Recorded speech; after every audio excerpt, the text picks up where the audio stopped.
हाँ जी बच्चों, कैसे आप सब लोग? ठीक ठाक हो? कैसी चल रही है लाइफ आपकी? ओके। याद है AS7 चल रहा था? क्या पढ़ा था AS7? कैसे कॉन्ट्रैक्ट होते हैं? कंस्ट्रक्शन को अभी बताना है, मैंने उसकी बारीकियों पे तो गया ही नहीं, अभी तो मैं मोटा मोटा चल रहा हूं। कंस्ट्रक्शन कॉन्ट्रैक्ट थे। कंस्ट्रक्शन कॉन्ट्रैक्ट में प्रॉब्लम क्या थी? जो रिवेन्यू होता है वो एक साथ इकट्ठा मिलता है, और प्रॉब्लम ये थी अगर मैं पहले सालों में रिवेन्यू खर्चे डाल दूंगा, लॉस ज्यादा आ जाएंगे, आखिरी वाले में प्रॉफिट ज्यादा आ जाएंगे, एक्रूअल और मैचिंग कंसेप्ट खराब हो जाने वाला है हमारा। यही था ना? इसको ठीक करने के लिए क्या रास्ता आया था एक्रूअल कंसेप्ट को? तो उन्होंने एक रास्ता बनाया था, परसेंटेज ऑफ कंप्लीशन मेथड, जिनमें फाइनल आउटकम अनसर्टेनेबल हो। नॉन अनसर्टेबल नहीं, अनसर्टेबल। मैं बताऊंगा इसका मीनिंग क्या होता है। तो मैंने इसमें एक तरीका बताया था कि आप कॉन्ट्रैक्ट रिवेन्यू को परसेंटेज ऑफ कंप्लीशन से मल्टीप्लाई कर दो, अब तक की कॉस्ट लेस कर दो, क्यूमुलेटिव प्रॉफिट आ जाएंगे, पहले से अगर रिकॉर्ड किए हुए प्रॉफिट हो तो माइनस कर दो, तो इस तरह से हम करंट ईयर के प्रॉफिट निकाल लेंगे। हाँ, मैंने इसमें यह भी बताया था कि प्रोविजन बनाना पड़ सकता है। अगर आपको ऐसा लगता है कि टोटल एस्टिमेटेड कॉस्ट मेरी कॉन्ट्रैक्ट की कॉस्ट से ज्यादा, कॉन्ट्रैक्ट प्राइस से ज्यादा आ रही है, तो आपको प्रोविजन बनाने होंगे। तो मैंने प्रोविजन बनाने के लिए भी आपको सिखाया था कि प्रोविजन कैसे बनाने होंगे। यहां तक सिखाया था ना ये, कि प्रोविजन कैसे बनाने होंगे। ये रहा, प्रोविजन बनाने होंगे। इसके बाद मेरी डिस्कशन हो गई थी कि स्टेज ऑफ कंप्लीशन कैसे निकालेंगे, वो परसेंटेज ऑफ कंप्लीशन कैसे निकालेंगे। मैंने कहा बड़े कॉम्प्लेक्स वालों में, गवर्नमेंट कॉन्ट्रैक्ट में तो सर्वेयर मेथड लगाया जाता है, प्राइवेट वाले proportion of cost to total estimated cost method लगा लेते हैं, और जो कॉम्प्लेक्स नहीं होते वहां फिजिकल यूनिट मेथड लगा दिया जाता है। सिंपल पता चल जाता है कि कितना काम हो चुका। यहां तक बात समझ में आ गई थी। इसके बाद हम आगे चले गए थे। स्टेज ऑफ कंप्लीशन के बाद मैंने आपको बताया था कि हां, अब मुझे यह बताना है कि कॉन्ट्रैक्ट के रिवेन्यू में क्या क्या इंक्लूड होता है, कॉन्ट्रैक्ट प्राइस में क्या क्या आता है। तो कॉन्ट्रैक्ट प्राइस में मैंने आपको बताया था, एक तो इंसेंटिव्स, एक तो इनिशियल प्राइस, स्टार्टिंग का प्राइस, उसके बाद इंसेंटिव्स। इंसेंटिव क्या होते हैं कि मेरा रिवार्ड, मैं काम अच्छा करूंगा, मुझे इसके लिए वो एक्स्ट्रा पैसे देगा, दैट्स कॉल्ड इंसेंटिव्स। इंसेंटिव्स के बाद क्या किया था हमने? क्या किया था? क्लेम्स। क्लेम में मैंने कहा था अगर एक्सपेंसेस रिएंबर्स हो रहे हो तो आप इग्नोर करेंगे, लेकिन अगर प्रॉफिट्स के साथ कॉन्ट्रैक्ट रिवेन्यू बढ़ रहा हो और वो मिलने के भी चांस हो, और आप उतने उनकी कंडीशन पूरी कर देंगे, ये भी पूरे चांसेस होने चाहिए, तभी आप, और अमाउंट पता हो, तभी आप इंसेंटिव को रिकॉर्ड करेंगे, क्लेम्स को। और क्लेम्स में क्या था? अब क्लेम की बात करते हैं। पुराना सामान आपने लगा दिया, उसको हटवाकर नया सामान लगवा रहा है वो अपनी कंडीशन का, दैट्स कॉल्ड क्लेम। ये हो गया था, इंसेंटिव हो गया था, क्लेम हो गया था, और क्या किया था हमने और क्या किया था? वेरिएशन। थोड़ा सा एक नया कमरा डालने के लिए दे दिया, कहता जी और पैसे दे दूंगा। वेरिएशन के बाद क्या किया था? एस्केलेशन। एस्केलेशन मतलब महंगाई के थोड़े बहुत पैसे दे देता है। उसके बाद पेनल्टी। मैं काम करता हूं, मैं ये समझाने के लिए ना एक एग्जांपल बनाता हूं, फिर लिखवाऊंगा कि क्या होता है ये रिवेन्यू का मीनिंग। पहले एक एग्जांपल बनाता हूं इस पे।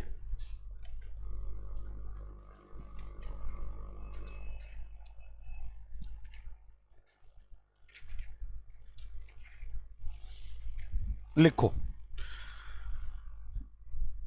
एग्जाम्पल नंबर क्या चल रहा है बच्चों? 5। Example number 5। Initial contract price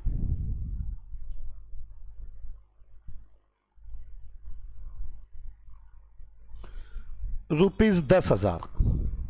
10,000 पे मैंने कोई ठेका लिया पहले, first year, second year, third year. Claim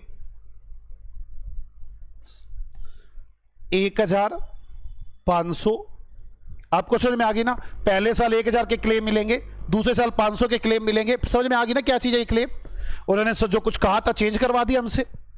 variation,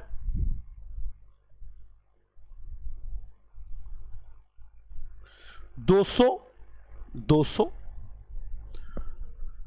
उन्होंने वेरिएशन करवा दी, मतलब नया सा काम करने के लिए थोड़ा सा उसमें बढ़ा दिया काम। एस्केलेशन 100, 200, 100, इंसेंटिव 300 और 50, पेनल्टी लास्ट ईयर में लगनी है 50 की। First year variation is uncertain. क्या ये लेंगे हम? फर्स्ट ईयर के वेरिएशन के पैसे अनसर्टेन है, कुछ पता ही नहीं, वो बस कह रहा है दे दूंगा दे दूंगा दे दूंगा, आप बना दो मंदिर नया, दे दूंगा पैसे दे दूंगा पैसे। वो भाई देगा कि नहीं देगा बता ना, सर्टेनिटी नहीं है। Second year escalation is uncertain. Second year में एस्केलेशन के पैसे अनसर्टेन है, क्या लूंगा मैं रिवेन्यू में? नहीं। Third year incentive is uncertain, तो ये तो मैं लूंगा ही नहीं तीनों। ठीक है, calculate contract revenue, calculate contract revenue.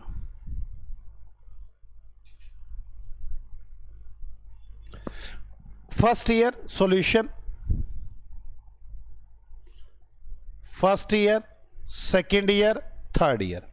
पहले साल में इनिशियल प्राइस कितना था? इनिशियल 10,000।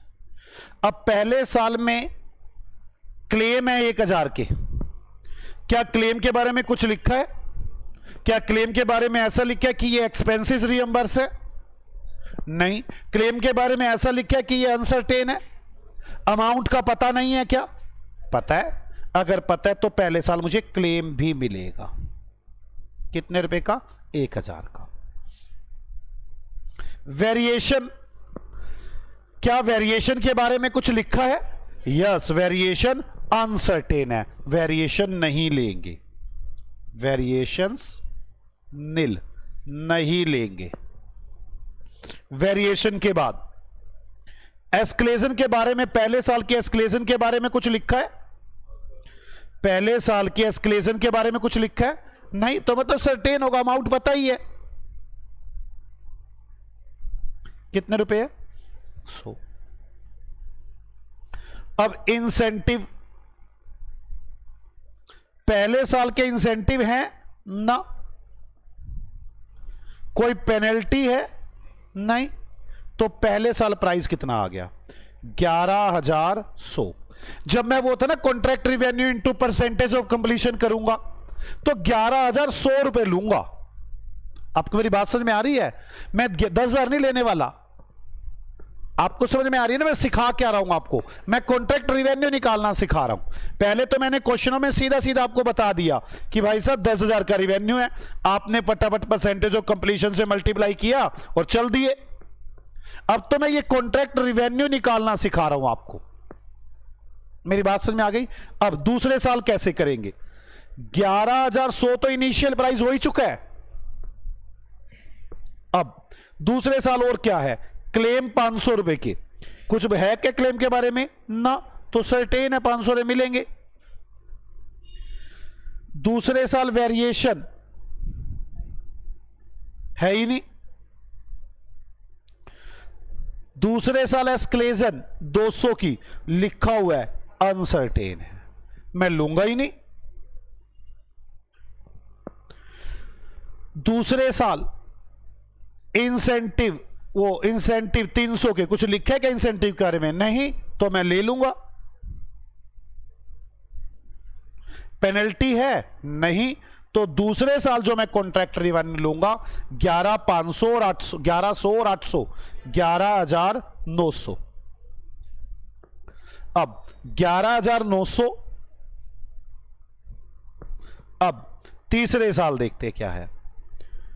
क्लेम तो है ही नहीं, क्लेम के बाद वेरिएशन 200 रुपए, तो वेरिएशन के बारे में कुछ नहीं लिखा तो लूंगा। वेरिएशन के बाद एस्केलेशन, कुछ लिखा नहीं तो लूंगा। पेनल, उसके बाद इंसेंटिव्स 50 के लिखा हुआ है, अनसर्टेन है, तो इंसेंटिव लूंगा ही नहीं, पेनल्टी 50 की माइनस कर दूंगा। टोटल बताओ कितना हो गया, 12,200। इस तरह कॉन्ट्रैक्ट रिवेन्यू चेंज हो सकता है हर साल, कोई दिक्कत नहीं, आपने जो पहले लिया था वही होगा इस बार भी। कॉन्ट्रैक्ट रिवेन्यू चेंज हो सकता है, हाँ, पर आपको यह पता होना चाहिए सर्टेन है, सर्टेन नहीं है। क्या आपको मेरी बात समझ में आ गई? ये आप मुझे बता दो क्या आएगा, मैं तो कैलकुलेशन जो आप कहते हो वो लिख देता हूं, मैं देखता थोड़ी ना हूं क्या लिखा है। 12,150 यहां तक समझ में आ गई?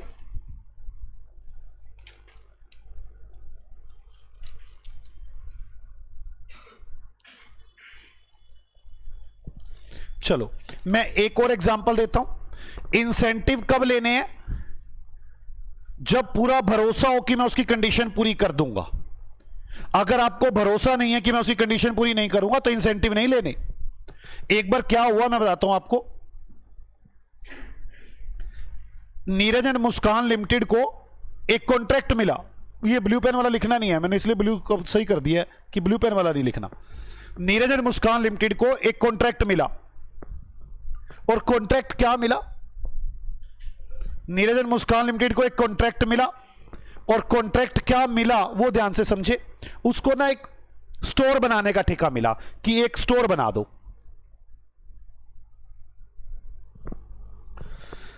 सबने कहा अगर ये स्टोर आप 2 साल में बना दोगे, कॉन्ट्रैक्ट का प्राइस तो 1,000 है, 50 रुपए आपको इंसेंटिव दिया जाएगा। कंपनी कह रही है, जो कॉन्ट्रैक्टर है कह रहा है, कॉन्ट्रैक्टर ओ मेरी तो पास्ट परफॉर्मेंस बड़ी अच्छी है, मैं तो आज तक बनाता ही आया 2 साल में, मैं तो पूरा कर ही दूंगा, मेरी पास्ट परफॉर्मेंस बड़ी अच्छी है।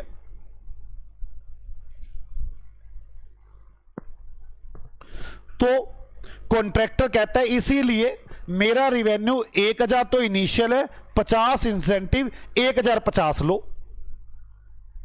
सीए कहता है पास्ट परफॉर्मेंस कोई रूल थोड़ी ना।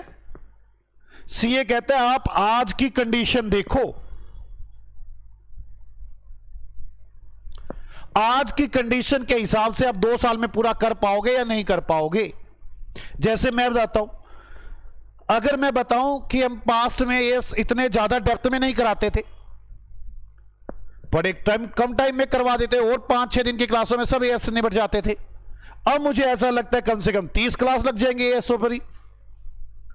ये तो पास्ट, मैं कह दूं पास्ट में करवा देते थे, अब भी करवा देंगे, कोई तरीका थोड़ी ना। आज की कंडीशन के हिसाब से एस्टिमेट लगा कि मैं कंप्लीट कर पाऊंगा या नहीं कर पाऊंगा। सीए कहता है इसीलिए मुझे ऐसा लगता है ये जो तुम बता रहे हो आज की कंडीशन तो बोल नहीं रहे, कह रहे पास्ट परफॉर्मेंस अच्छी है, इस बेस पर मैं नहीं मानता और मैं कहता हूं रिवेन्यू 1,000 है। कहता मुझे लगता है आज की कंडीशन चेंज हो चुकी है, आप पूरा नहीं कर पाओगे। आप मुझे बताओ कौन ठीक? सीए ठीक है, आप पुराने टाइम से काम करते आते, पास्ट परफॉर्मेंस को इस बात का सबूत थोड़ी ना कि तुम इस बार भी टाइम काम पे कंप्लीट कर दोगे। हां, थोड़ा हिंट जरूर मिलता है कि आपकी कंपनी अच्छी है। हां, आपको इस बार की सिचुएशन देखकर एस्टिमेट लगाना चाहिए।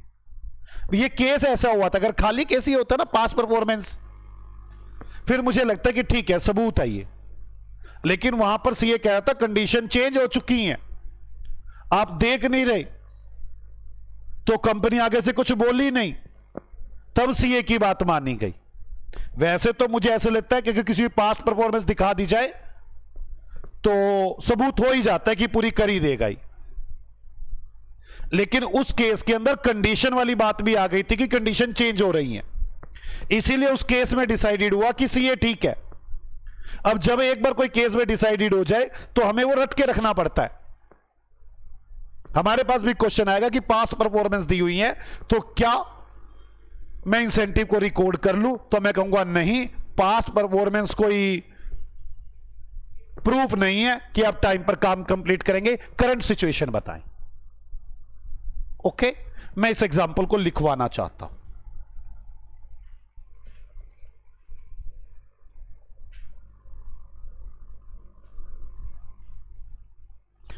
Example number 6। अच्छा मुझे बताओ, मैं लिख रहा हूं एन लिमिटेड, कौन सी कंपनी होगी N limited?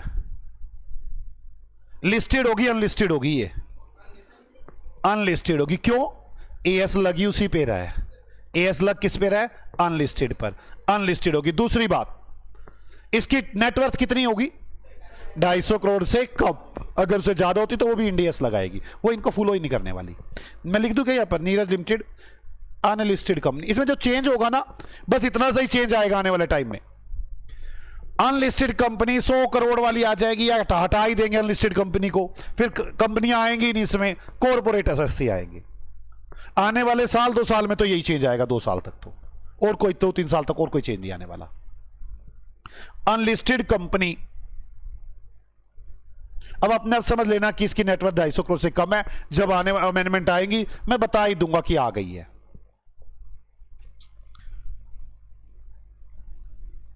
Taken a contract for construction of godown, for construction of A godown.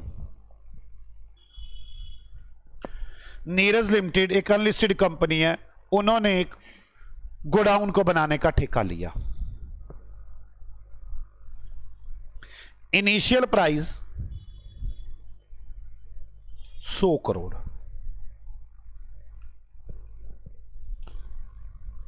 If company completed the work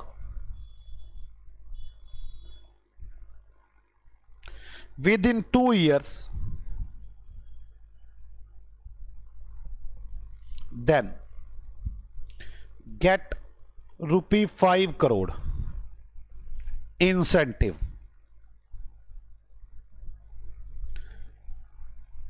Company past performance is best,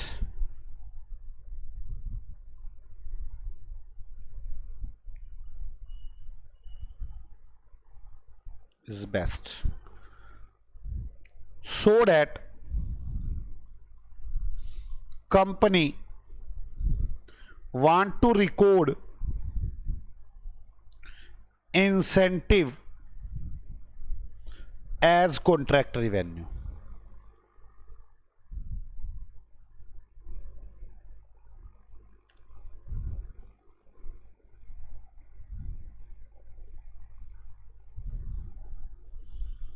but मैं ये वैसे बट वाली लाइन ना भी लिखी हो तब भी आप वही आंसर दे के आएंगे जो मैं बोल रहा हूं, क्योंकि केस तो वही देना पड़ेगा। But as per CA view, मतलब आपको हर बार लिखेगा auditor view, CA view, current situation is change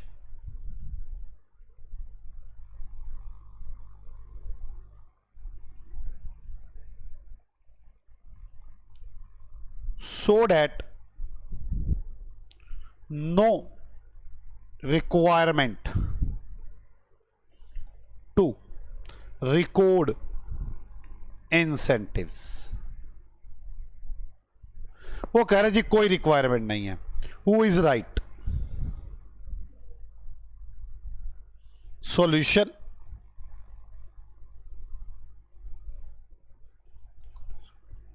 लिखिए रिवार्ड इज रिकॉर्डेड, मतलब इंसेंटिव आ गया ना, is recorded when probable date, when probable मतलब होता है सर्टेनिटी हो, 51% चांसेस हो कि मैं काम कर दूंगा। प्रोबेबल डेट स्पेसिफाइड परफॉर्मेंस मिट, स्पेसिफाइड परफॉर्मेंस मिट। रिवार्ड रिकॉर्ड करते हैं अगर पता हो कि स्पेसिफाइड परफॉर्मेंस मिट हो जाएंगी। प्रोबेबल डेट स्पेसिफाइड परफॉर्मेंस मिट and amount can be measurable, और अमाउंट असरटेन कर सकते हो आप, तभी रिवार्ड रिकॉर्ड करते हैं। In this case, company past performance is best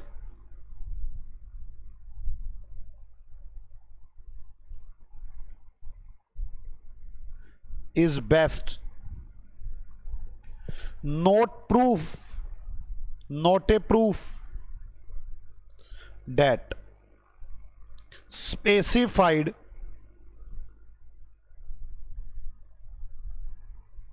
performance मिट, मतलब वही 2 साल में काम हो जाएगा, वो पूरा नहीं कर पाएंगे। 2 years, so that revenue is not recorded, इसीलिए रेवेन्यू को रिकॉर्ड नहीं किया जाएगा।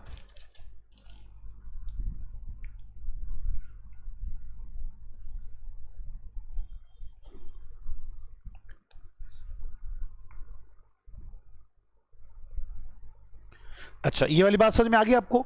इंसेंटिव पे यही केस था, मैंने आपको समझा दिया इंसेंटिव का case.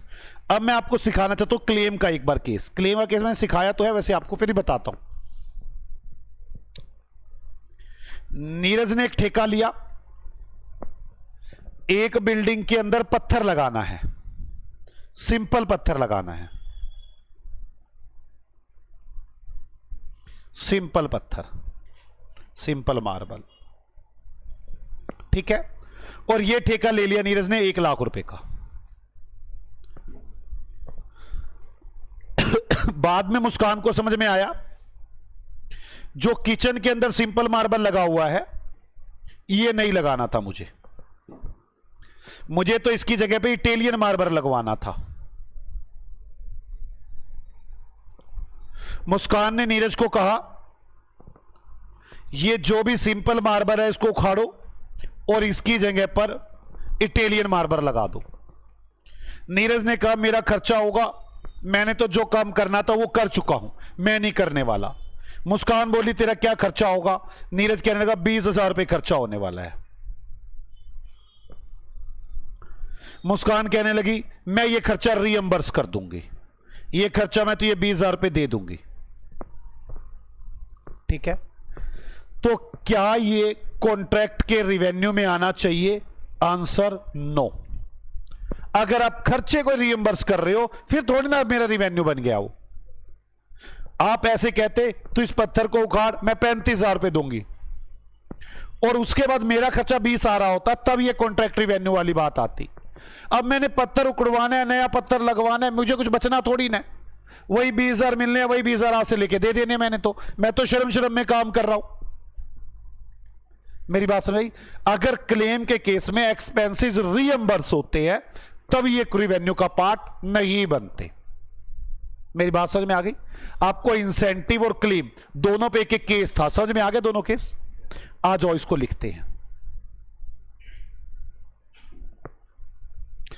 Example number 7,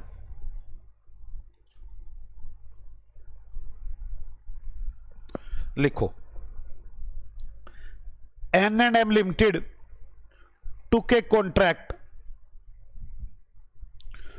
of ₹100 lakh for construction of a house with normal marble, with normal marble,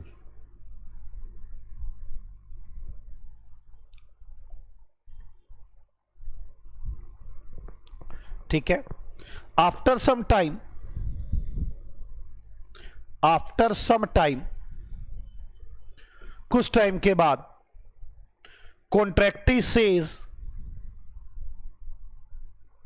कॉन्ट्रैक्टी ने कहा नॉर्मल मार्बल चेंज विद